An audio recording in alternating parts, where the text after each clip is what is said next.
welcome back to another episode of the Format Podcast. Got a great episode planned for you today. Want to talk about one of the biggest names in the NFL in terms of all the elite young quarterbacks, although this one hasn't shown he's elite yet. All right. Before we get to that, let's go ahead and do what we got to do. You know what it is. Please go ahead and, if you haven't already, click that subscribe, that like, and that notification bell so you can be made aware of when new episodes come out. And you can be here with us. If you want the audio only version of your podcast, check it out wherever you get audio podcasts, and that's the Format Podcast. Type it in searches, we should come up. Please go ahead and give us that 5-star review. Helps us rise in the algorithm. And don't forget to leave a comment on YouTube and on your audio podcast platform. Appreciate it. If you like it, share it with other sports fans. All right. Yes. Now let's get to it.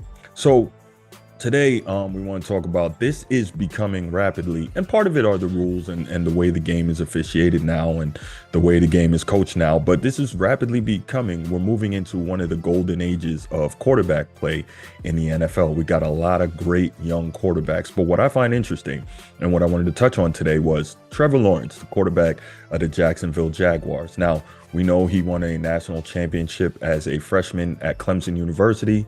And coming into the NFL, he had never lost as quarterback in a regular season game in high school or college. Now, that's a tremendous resume, isn't it? We know the guy's talented. We know the guy can make all the throws. He's tall, he's athletic, he can move, he's mobile.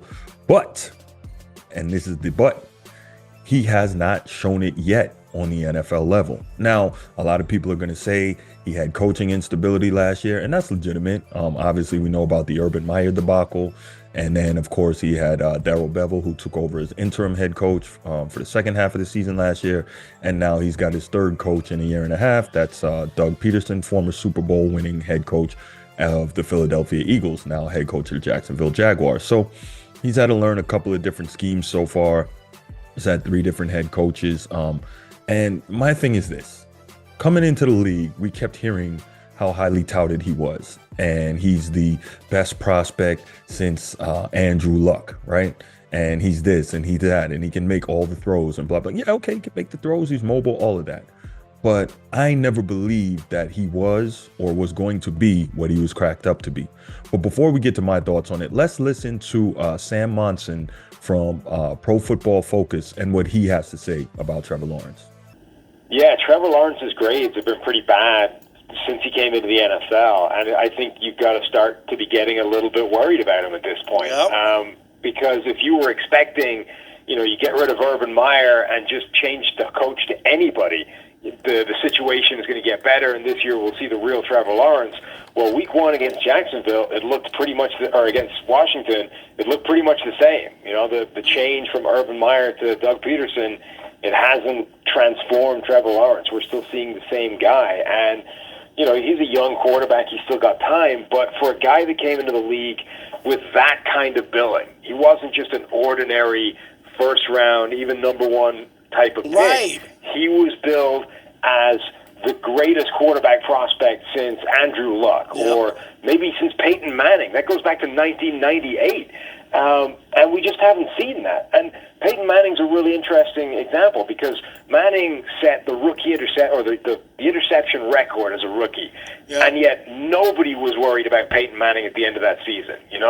They knew because he'd shown enough. It was like, okay, he's making some mistakes. He threw a ton of interceptions, but he looks really good. Next year, look out, NFL. Nobody was saying that about Trevor Lawrence last year. It was, he's making a lot of mistakes. Period. Like, there's no good. We're seeing an occasional flash, but we're not seeing that Peyton Manning kind of talent that he was supposed to have. So, interesting thoughts from Sam Monson. And this is a guy, obviously, we know Pro Football Focus.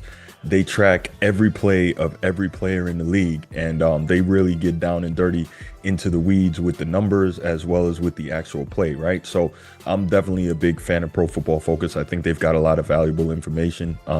So here's my thing. Coming out of college, when he was going to get drafted, I didn't believe he should have been drafted ahead of Justin Fields.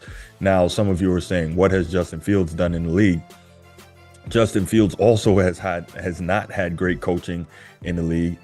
He's probably got a worse offensive line. He doesn't have weapons. He has not been in a great situation to succeed since he's walked into the league. But this is not about Justin Fields. So real quick, I'll just wrap it up by saying, if you watch the tape from college, Justin Fields, in my estimation, made a lot more tight window throws than Trevor Lawrence did. Trevor Lawrence often had receivers running free. And remember, Justin Fields was coming from being coached by an NFL guy in Ryan Day versus Dabo Swinney and Tony Elliott and those guys up at Clemson.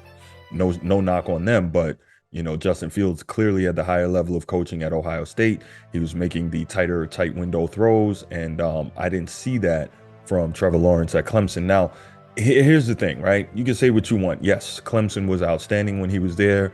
They've had a machine the last 5 to 8 years, and all that's great. But if we look at it, right, this is something I point to a lot when I have these debates with people. The ACC, number one, has not been that good for quite some time, right? Now you look at it and you say, well, Clemson was dominating. It doesn't matter because when they got to the playoff, they were playing for championships, and no doubt about it. But part of that, when you're not playing the elite competition, your team is healthier going into a playoff environment. And yeah, you have to step up and make plays. I get it. But it makes it a lot easier to even get to that playoff situation when the competition is not the same.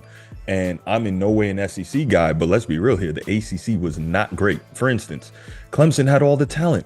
There were, I believe, in Trevor Lawrence's junior year, which was his final in college, there were 16 five-star recruits in the Atlantic Coast Conference. Clemson had 11 of them. 11 out of the 16 in the entire conference. Now, that's testament to what they were able to do on the field with Dabo Swinney and his team been able to build, and I get all that. But clearly, there is a huge talent disparity between Clemson and everyone else they played in the ACC, right?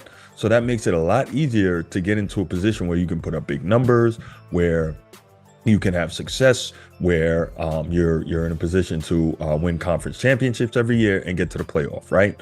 So all that stuff matters. And again, if you watch it, there were a lot of cases where Trevor Lawrence, is throwing these touchdown passes in college and his receivers are running free. He's not making those tight throws the way Justin Fields was. So I wasn't even sold on him being this super elite quarterback prospect coming out of college. Yes, he was really, really good. Okay, cool. But is he that elite? And so far, we haven't seen it yet. And Sam Monson just told us what we haven't seen. So did we jump the gun on that? Not we being me and everybody else, because I saw it that he wasn't that. Now he's still young. He's only in his second game of his second season. He's got plenty of time to prove that he's going to be special. I think he's going to be a good NFL quarterback. I just don't know if he's got the Josh Allen or the Joe Burrow or the Justin Herbert or the Pat Mahomes. I don't know if he's got it like those guys got it, but he's going to be a good NFL quarterback. So we'll see. Obviously, it's going to take some more time for him to settle in, to continue to learn the system, to continue to get used to the NFL. But thus far, we haven't seen on a consistent basis anything that we would take and say we believe that this guy is that guy that everyone was so adamant about coming out of college. Now, I have my thoughts on why everyone was so adamant about that, but I will wait and reserve judgment maybe another year or so to see. Let's see how it finishes out this year. The Jaguars did a good job of trying to put more talent around him, bringing in a proven head coach as well. So we'll see what he can do this year in terms of stepping his gameplay up, making better decisions, processing faster, doing all that. That's going to allow you to be successful on the NFL level. We'll see. And he doesn't even have to.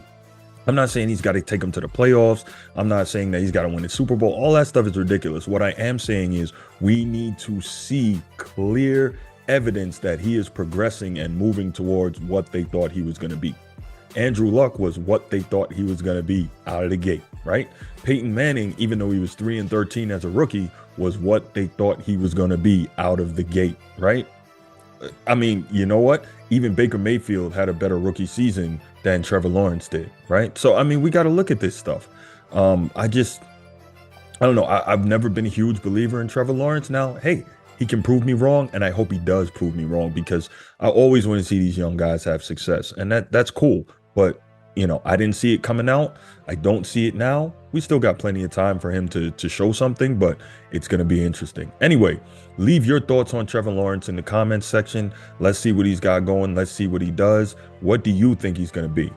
All right. So thanks for watching, and I'm out. Peace.